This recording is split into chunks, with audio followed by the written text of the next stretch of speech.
Rim Jepun untuk kereta Jepun korang pernah tengok, tetapi korang pernah tengok tak rim Jepun untuk kereta Continental?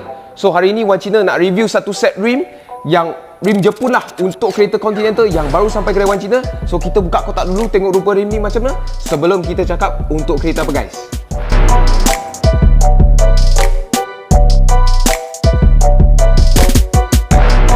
Okay, so guys, inilah rupa rimnya, rim G025 daripada Race Box Racing. Okay, rasanya korang dah pernah jumpa Wan Cina unboxing rim ini untuk FK8 dan juga kereta Mercedes. Okay, tapi kali ni Wan Cina nak unboxing rim ni untuk kereta BMW 5 Series yang baru G30 guys. Okay, so rim ini adalah 20 inci, spek dia adalah 20x9jj, offset 25 untuk yang depan, dan juga belakang dia ialah 20x10jj, offset 33. Memang rim ni sangat lebar, pasang dalam kereta sangat staggered, sangat-sangat cantik. Okay, rim ni kalau nak cantik kan, pasang rim ni, pasang tayar saiz yang betul dan juga H&R punya spring guys. Lowered lagi cantik, lagi gila cantik. Okay, so kita cakap sikit lah pasal rupa rim ni macam mana. Okay, dia memang nampak macam 5-spoke, nampak macam BBS sikit, tapi dia design yang special daripada race dia sendiri. Okay, so kita boleh nampak ini adalah rim forge, memang quality, cutting semua dia paling mantap. Okay, paling ringan, paling tahan, cutting semua cun-cun. Okay,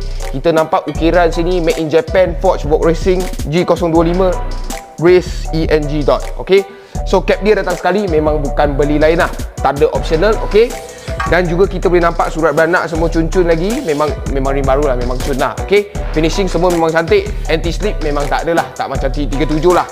So korang pun tengah fikir 20 inci takut berat, so ini rim forge, kita timbang dulu, tengok berat rim ni macam mana guys. Okay guys, kita timbang berat dia berapa, 9.6 kilo sahaja untuk rim G025 Forge. Ini adalah rim 20 inci tau.